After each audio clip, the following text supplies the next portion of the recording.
Joining us now in Studio B as part of our weekly BYU football coverage leading up to Wisconsin is dual threat analyst, all-around good man, Blaine Fowler. Welcome back to the show, Blaine. What's up, guys? Okay, let's just go ahead and start with our Twitter question. Because all of us, you said it, Jason said it, I said it, Jerem said it, I think Dave, Brian, David all said it. Yeah, probably 1-1 through the first two games. But following the Cal loss, it was like almost PTSD for the entire BYU fan base. Is this going to be another 4-win season? Oh, my goodness. Why so much panic, Blaine?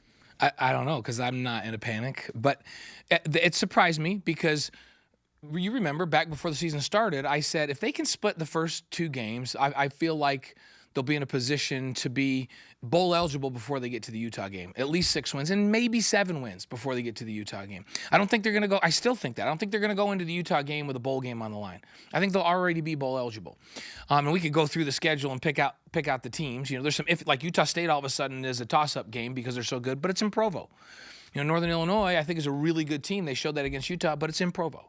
You know, so and the rest of those games, Hawaii's in Provo too. Right, Hawaii's never won in Provo. They don't play well when they get at elevation on the road that far away from home. And so I'm still not in a panic. I still think the same thing. What I was surprised by was I knew that from a talent perspective, they'd be very similar to both Arizona and Cal.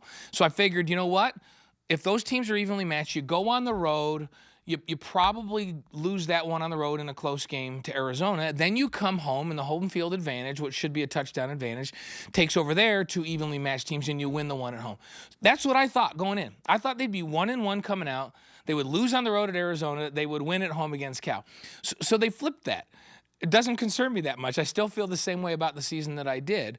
And I saw some good things and I saw some bad things in that game Saturday. So is BYU the team that we saw at Arizona, or are they the team we saw at Cal? And maybe even taking it one step further, is the BYU offense the one we saw at Cal or at Arizona, or the one we saw versus Cal? So they were the same teams with one exception. So remember, in the first half of the Arizona game, BYU's offense wasn't that great. They went in at halftime, and they went on a roll in the third quarter where they dominated the time of possession. Now, the difference between the Arizona game and the Cal game is when they were dominating time of possession and pushing Arizona around in the third quarter, they got down to the red zone and they scored. So 3 scores in that quarter. And now they distanced themselves, and that was the difference in the ballgame. Against Cal, it was different. They were dominating in the first half. I kept saying when I was doing the broadcast midway through the second quarter, man, if Cal can't balance out this time of possession thing, and if BYU keeps pushing them around like this, they're going to run out of gas. Now, the difference is when BYU had big plays to get them down into scoring position, big third down conversions, fourth down conversions, when they were dominating and needed to accumulate points, whether those are field goals or touchdowns, they didn't in the first half. That's the difference between Arizona and Cal. Cal's a little bit better defensively than Arizona is, especially in the back end. But it wasn't the defense that caused BYU to not be able to convert on those critical third and fourth downs. It was missed assignments. They had 2 critical drop balls on plays that get them into the red zone and get them either a field goal or a touchdown. They had a terrible overthrow 10 yards over the receiver's head that had first down yardage and would have put him in the red zone. And so those aren't, oh man, Cal was just so much better that they made plays on those balls. BYU, for some reason in that game, and I don't know whether they were pressing or what was going on, they need to convert maybe 2 of the 4 opportunities they have. The other opportunity that I feel is a lost opportunity was they get in the second half, they start to rally just a little bit. The third quarter for Cal was much like the third quarter for BYU at Arizona, except for Cal didn't accumulate enough points to run away with the game, right? So BYU still had an opportunity. Then Cal fumbles the punt, and BYU gets it down in scoring territory and gets 0 points out of that. You got to at least get a field goal. So I look at it, and I think at Arizona on the road, which is interesting, they capitalize on their opportunities, and when they were a little bit on the run, because when you're even in terms of talent-wise, there's ebbs and flows of a game. And when you're in an up flow, you've got to accumulate points. Yeah. BYU did it at Arizona against Cal when they should have been putting Cal away in the first half and should have been 17 points in the first half if they make plays. They don't make those plays. And now Cal's turn to have their upflow in the third quarter. And where they should have been catching up to BYU, they were extending a lead on BYU. That's the difference in the two ball games. It's literally 3 or 4 plays. That's it. And that's how games go when you're evenly matched. You have to make more plays against teams that have as good or better talent than you do. When you're better than teams, you can have lulls. You can miss some third down opportunities. Against good teams, you can't. BYU was 6 of 17 on third and 1 of 3 on fourth. Few plays here and there. Literally, make 3 of those third down conversions at critical times, and now you have a different scenario at the end of the game. I feel like the majority of the blame on these lack of execution errors or BYU just coming up short, not catching balls, most of it's falling on Tanner Mangum. And I know that people are thinking about the 2 late interceptions, and I'm not undervaluing that. Those were really, really bad errors and bad decisions. But I thought he played a pretty good first half, and I thought his receivers didn't do much to help him out in the first half. In the first half, he was good. And that's when the critical drops came, were in the first half. You know, people think of the Colley one, but there was also a Micah Simon one on a crow route that was a first down play that would have got him into the red zone.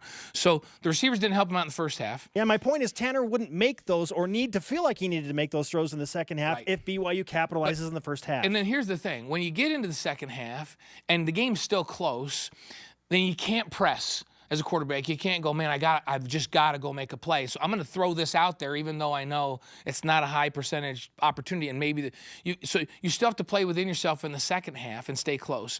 And the turnovers hurt. Those 2 interceptions hurt. He had a throw in the first half where he overthrew an open receiver that would have been first down yardage. That hurt. So if he had 3 plays where he made bad decisions, you hope that they're not 2 of those are interceptions, right? But that's not too bad as a percentage of the game. So it was a collective thing. And then, you know, in that third quarter, BYU couldn't sustain drives. Some of that offensive line needed to dig a little bit deeper and knock people off the ball. Squally Canada only averaged 3 yards a carry in that game. You know, and he needs to be up over 4 yards a carry, hopefully over 4.5. When he's over 4.5, now that run threat forces the backers to think run first defensively, and now all the play action stuff is open.